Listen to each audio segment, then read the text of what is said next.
Okay, let's be honest. Paris is one of those cities that lives up to the hype. It's more than just a destination. It's a feeling. It's the golden light hitting the Haussmann buildings at sunset, the scent of fresh croissants wafting from a boulangerie, the murmur of conversations spilling from a cafe terrace. It's a city that has inspired artists, writers, and dreamers for centuries.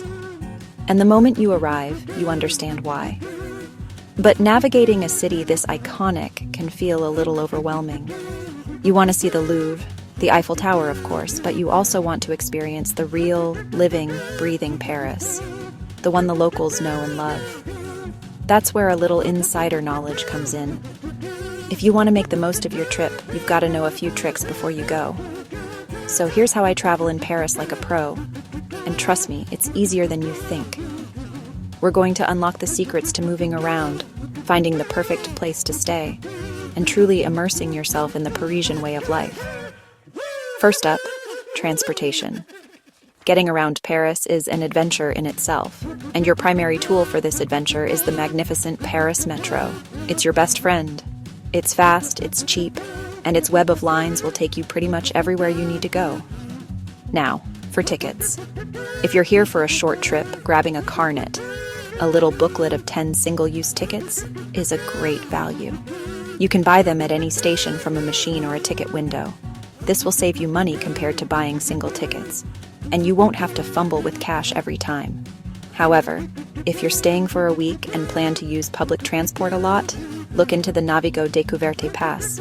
It offers unlimited travel for a full week, from Monday to Sunday. You'll need a small passport-sized photo for the card, but the savings can be substantial. A quick tip for navigating the underground labyrinth.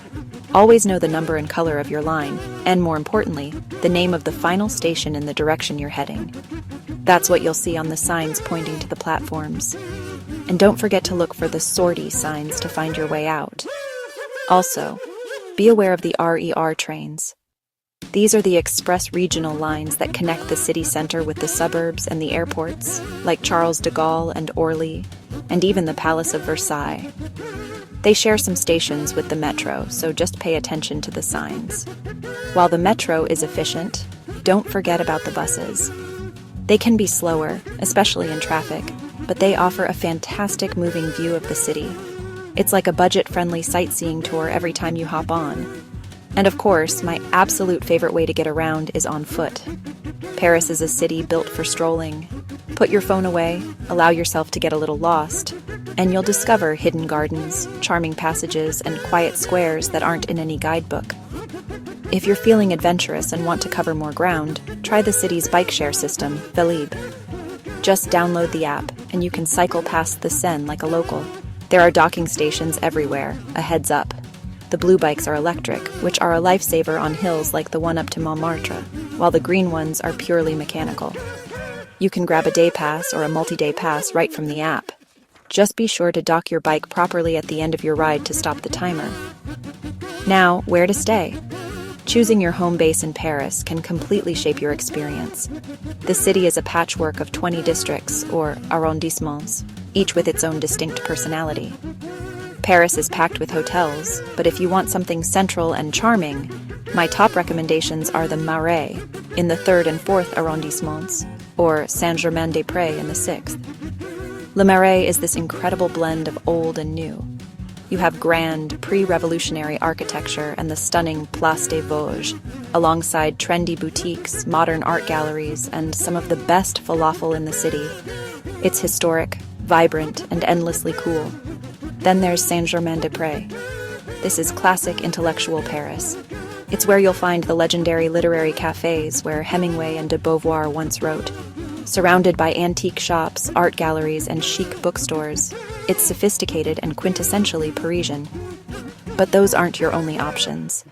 For a romantic bohemian vibe, consider Montmartre in the 18th. It feels like a village perched on a hill, with cobblestone streets, artists painting in the Place du Tertre, and breathtaking views from the steps of the Sacré-Cœur. Just be prepared for some climbing. If you want a lively, youthful atmosphere, the Latin Quarter in the 5th is fantastic.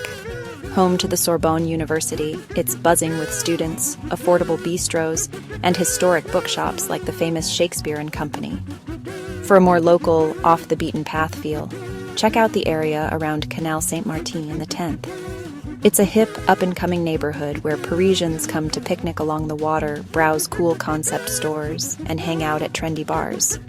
When it comes to the type of lodging, you have great choices. For a budget-friendly option, look for boutique hotels. These are often smaller, family-run places with a lot of character, offering a more personal touch than a large chain. Or, for a truly local experience, consider a cozy Airbnb with a view of the rooftops. Waking up and opening your window to the classic zinc roofs of Paris is an unforgettable experience. Just be sure to book with a superhost and read the reviews carefully. And don't overlook Paris's modern, stylish hostels, or auberge de jeunesse. They're not just for backpackers anymore. Many offer private rooms and are a fantastic way to meet other travelers. One final, crucial tip: book your accommodation as far in advance as possible, especially if you're traveling between May and September. The best spots, at the best prices, get booked up months ahead. A little planning here goes a long way in ensuring your Parisian dream becomes a reality. Hungry? Of course you are, you're in Paris. This city is a global capital of cuisine, a place where food isn't just fuel, it's an art form, a way of life. But with that reputation comes a challenge. How do you find the real deal? My number one rule: skip the tourist traps. If a restaurant has a giant flashing sign and a menu in 5 languages right next to a major monument, walk away. The best food is found where the locals eat. Wander down the side streets, listen for the sound of French being spoken, and look for a small, unassuming spot. That's where the magic happens. For a classic sit-down lunch, you can't beat a traditional bistro. Wander into one for a croque monsieur. It sounds simple, a grilled ham and cheese sandwich. But when it's made with rich bechamel sauce and perfectly melted Gruyere cheese, it's a masterpiece. Feeling extra hungry? Order the croque madame, which comes with a beautiful fried egg on top. For a quicker, more budget-friendly option, grab a baguette sandwich from A or Bakery. The quintessential choice is the jambon beurre, just Parisian ham and butter on a fresh, crusty baguette. The quality of the bread and the butter here is so high you don't need anything else. It's the perfect fuel for a day of exploring. And of course, you have to get a crepe. But did you know there are 2 kinds? For a savory meal, look for a galette, made from buckwheat flour and filled with things like cheese, ham, and egg.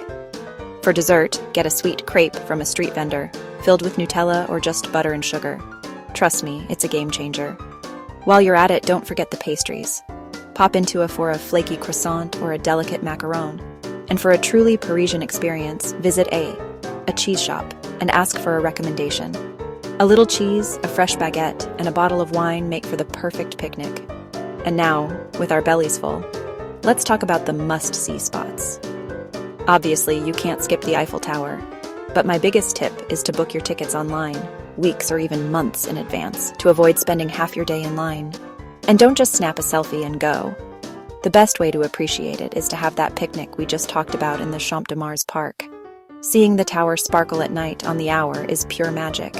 Next, the Louvre. It's the world's largest art museum and a masterpiece in itself, but it can be incredibly overwhelming.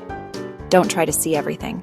Instead, pick 1 or 2 wings, maybe the Greek sculptures to see the Venus de Milo, or the Italian paintings to glimpse the Mona Lisa, and focus on those. But if the sheer scale of the Louvre and its crowds aren't your thing, I highly recommend the Musée d'Orsay.